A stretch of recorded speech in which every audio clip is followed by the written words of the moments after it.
Assalamu alaikum warahmatullahi wabarakatuh. Wassalatu wassalamu ala rasulillahi sallallahu alaihi wasallam. Abad, alhamdulillahi rabbil alamin. Basi leo hapa pata fursa ya kuzungumza moja katika wanazuoni mkubwa sana. Huyu maarufu si mwingine bali huyu ni Sheikh Abdallah Saleh Al-Farsi. Mwanachuoni huyu alizaliwa katika 1912 Zanzibar, na ana kumbukumbu kubwa wanachuoni huyu na kazi kubwa ambayo aliyoifanya na mambo mengi sana aliyofanya Sheikh Abdallah Saleh Al-Farsi. Siwezi kumaliza kwa mambo aliyofanya. Atakumbukwa uso wake ambao alikuwa mtu mcheshi, mwenye tabia ilikuwa nzuri. Siku zote huwa anasalimia watu na alikuwa mpenzi kwa watu, na yeye alikuwa akipenda sana watu. Mwanachuoni huyu sifa zake zilienea hadi kusini mwa Somali, kaskazini Cape Town, kusini Nyani, Malawi, sehemu mbalimbali katika Afrika, mpaka sehemu za Kenya, Mozambique, kote huko Sheikh Abdallah Farsi huyu zilienea sifa zake.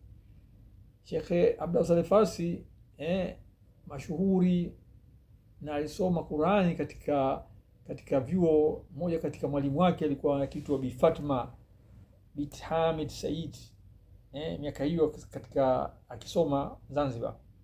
Vile vile alisoma kwa Sheikh Amin bin Ahmed, na wanachuoni mbalimbali alipitia. Sheikh Abdallah Saleh Farsi alihifadhi Qurani alikuwa mdogo sana, na alihifadhi Qurani akiwa katika umri wa miaka 10.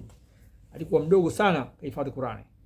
Na ukichukua katika history yake mwanachuoni huyu kuinuka kwake kwa ilmu, alianza kusoma na akaenda kwa wazuoni mbalimbali mpaka kafika katika msikiti Barza. Na hata msikiti Barza vile vile walivyomuona ana mtoto ambaye ni hodari sana na anahifadhi mambo mengi sana, hata msikiti Gofu akaachia kusalisha, ambao nyuma yake kulikuwa na wazuoni kubwa, lakini walimtanguliza, walikuwa washamuona namna yake kwamba huyu mtu ana elimu nzuri sana na fahamu zake nzuri sana. Kwa hivyo walimweka mbele kabisa. Sheikh Abdallah Saleh Farsi kwa kweli, hata wanafunzi wake wanakuja nazungumza kwamba alipokuwa akisomesha, akiingia kwenye klasi, basi kwanza huwa anatoa salamu, mpaka wanafunzi wake wakasema, hebu sisi tumsubiri shekhe, sisi tumwahi sisi kutoa salamu, zote anatoa salamu yetu, sisi tujaribu. Basi walijaribu kukaa kumsubiri wakati wa klasi yake, hakuwahi. Ile anaingia tukaanza kutoa salamu. Mwanachuoni alikuwa mcheshi sana kwa watu, akipenda watu sana, na hakuna mfano wake. Na mafunzo mengi ya Kiislamu huyu imam alipata katika msikiti hiyo, msikiti Barza na msikiti Gofu. Vile vile ndio soma kwa wanazuoni mbalimbali. Sheikh Muhammad bin Rahmani alisoma kwa pamoja na walimu wa Sheikh Abdallah Saleh Farsi. Alikuwa Said Alwi bin Abdul Wahab, mmoja katika wanachuoni mkubwa sana, walikuwa alisoma kwake. Alisoma fiqh kwa wanachuoni huyo. Kwa hivyo Sheikh Abdallah Saleh alipitia kwa wanachuoni wengi sana. Sasa hapa mimi sizungumzi history, sasa hii ni ufunguzi wake tu. Hapa mimi nazungumzia Sheikh Abdallah Saleh Farsi. Kuna kitabu kakiandika, hichi kitabu ambacho kitabu hichi kaashiria wanazuoni ambao wamepita 100 years ago, waliokuwepo katika East Africa pale. Na kitabu hichi kwa kweli kitabu cha tarehe kubwa sana.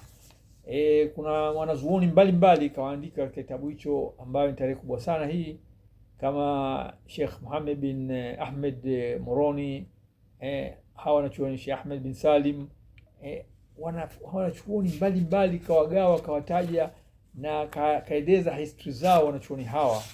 Nafahamu, na ukisoma kitabu chake hichi utakuta hawa wanazuoni wengine, baadhi ya mashekhe wakubwa wa Kisuni ambao walikuwa katika kitabu hicho kaandika huko. Na mmoja katika ambaye alikuwa kadhi wa mwanzo wa Zanzibar kama andika historia yake, Shahmuddin bin Sheikh bin Abdallah Al-Qatani. Huyu alizaliwa Barawa, akakulia huko na akasoma katika nchi za Wasomali kwa wanachuoni mbalimbali.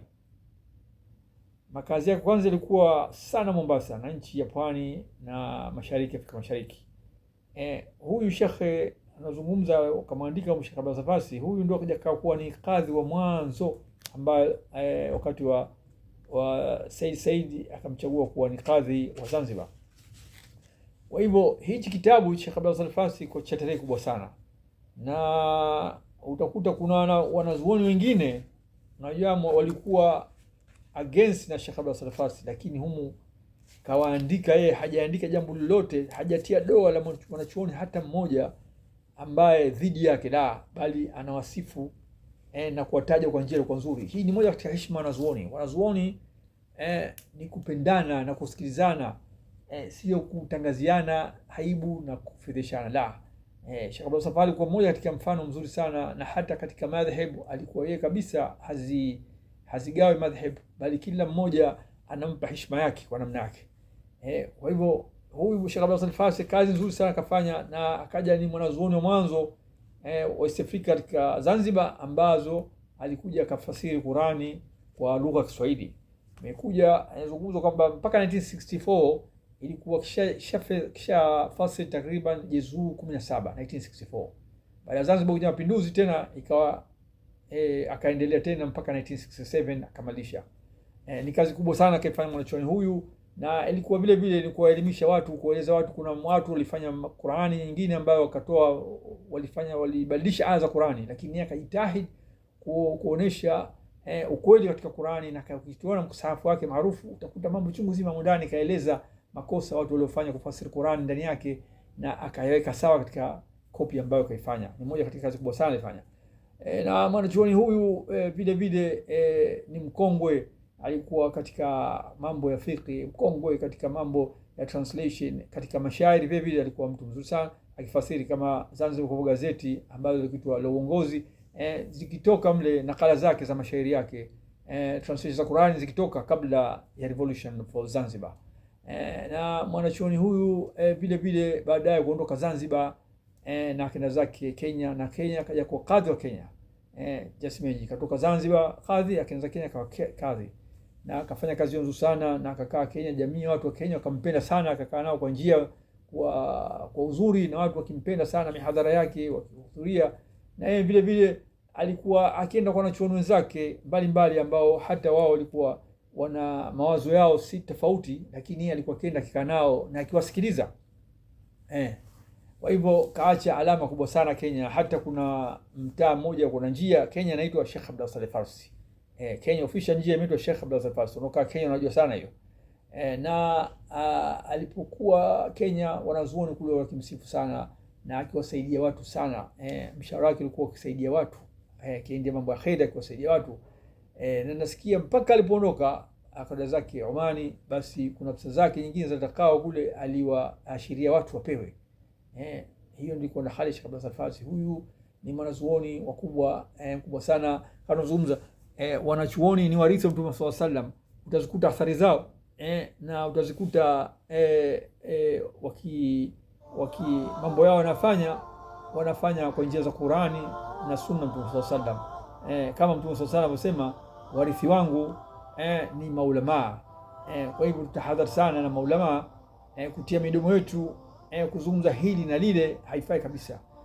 Mwanachuoni kwa haki yake, heshima yake, ikiwa kakosea kitu mtu kakae naye uzungumze naye ufahamu, lakini si kumtangazia kama sema ndio tendea watu wanatangazia watu, maneno si mazuri kabisa, haifai kabisa.